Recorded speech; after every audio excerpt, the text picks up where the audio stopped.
कहते हैं सोच से संभावनाओं तक का सफर हौसलों से होकर गुजरता है। कामयाबी की राह में लाख कांटे बिछे हों, लेकिन हौसले मजबूत हों तो मंजिल आसान हो जाती है। कुछ ऐसा ही कर दिखाया है प्रगतिशील किसान बलबीर सिंह ने। रामनगर के कमोला गांव में रहने वाले किसान बलबीर सिंह की फूलों की खेती उनकी जिंदगी को महका रही है। बाजार में फूलों की डिमांड हमेशा बनी रहने से इसकी खेती कर बलबीर सिंह अपनी आर्थिकी को मजबूत कर रहे हैं। फूलों की खेती ने बलबीर के आर्थिक साम्राज्य को भी मजबूती दी है। बलबीर फूलों की खेती से हर साल 50 से 60 लाख रुपए कमा रहे हैं। मैं बेसिकली पंतनगर से एमएससी एग्रीकल्चर हूँ और उसके बाद मैंने बीज व्यवसाय का काम शुरू किया, लेकिन पिछले 10-15 वर्षों से मेरा रुझान फूलों की ओर काफ़ी था। तो मैंने खुले खेत में ग्लैडलाई, गेंदा और उसके बाद फिर प्रोटेक्टेड कल्टीवेशन में जरबेरा है, कार्नेशन है, लिलियम है, गुलाब है और क्राइसेंथेमम है, डेजी है, स्टार है, कट फ्लावर रोज़ है। इनकी खेती कर रहा हूँ पिछले 15 वर्ष से। फूलों की खेती से बलबीर सिंह के जीवन में समृद्धि आ रही है। वे फिलहाल यहाँ फूलों की खेती कर रहे हैं।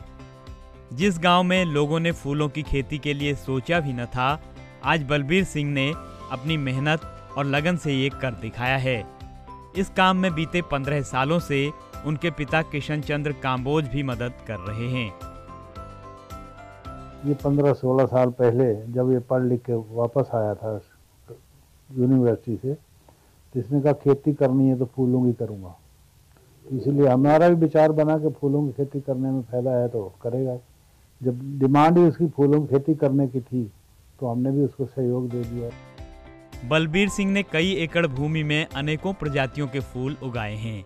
फूलों की खुशबू से पूरा कमोला गांव महक रहा है। स्थानीय लोग भी इन फूलों की खुशबू से रोमांचित हो जाते हैं। लोग कहते हैं कि उनमें एक नई ऊर्जा का संचार होता है। फूल एक सामने होता है तो आदमी का मन स्वयं ही प्रफुल्लित हो जाता है। तो एक तो सुंदरता की दृष्टि से पहचान है इसकी फूल की, उससे भी ज़्यादा जरूरी जो चीज़ है वो सारे ही फूलों में कुछ न कुछ औषधीय तत्व भी हैं। तो इन औषधीय तत्वों के माध्यम से भी हम बहुत सारे इलाज करते हैं। तो मानसिक रूप से भी प्रसन्नता देने वाली चीज़ है और शारीरिक रूप से भी प्रसन्नता देने वाली चीज़ है। वहीं रामनगर के उद्यान अधिकारी अर्जुन सिंह परवाल कहते हैं कि कामोला का कंबोज परिवार रोजगार के लिए बाहर न जाकर अपने ही क्षेत्र में पुष्प उत्पादन का कार्य कर रहा है, जो आय का जरिया भी बन रहा है। किसी किसान द्वारा मौसम को देखते हुए ये ऊपर बजोन हमारा पर्वतीय क्षेत्र है, वहाँ पर भी इनके द्वारा ज़मीन खरीद कर वहाँ भी पॉली हाउस लगाकर वहाँ भी फूलों की खेती को बढ़ावा दिया गया है।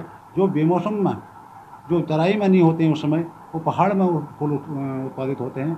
उससे उनसे कई क्षेत्रीय लोगों को रोजगार भी मिला हुआ है और उस किसान की आजीविका भी बड़ी है। खेती से मुंह मोड़कर शहरों की ओर पलायन करने वालों के लिए बलबीर सिंह नजीर बन रहे हैं। वो न केवल अपने शौक को पूरा कर रहे हैं, बल्कि रोजगार भी पा रहे हैं। फूलों की खेती तरक्की की नई इबारत लिख रही है। ईटीवी भारत के लिए रामनगर से कैलाश शुयाल की रिपोर्ट।